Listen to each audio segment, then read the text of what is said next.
Lumobo na sa 637.17 million pesos ang halaga ng pinsala sa sektor ng agrikultura sa Ilocos Region, kasunod ng pinagsamang epekto ng mga tropical cyclone na Luis, Maymay at Neneng, gayon din ng southwest monsoon o habagat.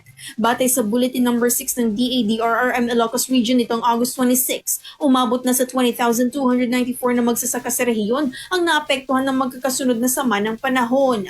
Pinakamalaking bahagi ng naitalang agricultural losses ay mula sa palay na kumakatawan sa 53.9% ng kabuuang halaga ng pinsala.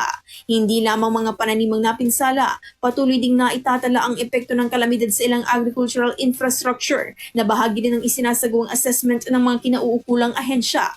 Bagamat bumubuti na ang lagay ng panahon sa ilang bahagi ng rehiyon, hindi pa pinal ang 637.17 million pesos sa halaga ng pinsala. Patuloy pa ang pangangalap, validation at consolidation ng mga damage report mula sa mga lugar na tinamaan ng mga nagdaang sama ng panahon. Dahil dito, posible pang tumaas ang kabuuang halaga ng agricultural losses sa Ilocos Region sa mga susunod na bulletin habang nagpapatuloy ang assessment sa mga apektadong lugar. Kasama mula rito sa IFM Dagupan, ito si Idol Juana De Vera, Tatak RMN.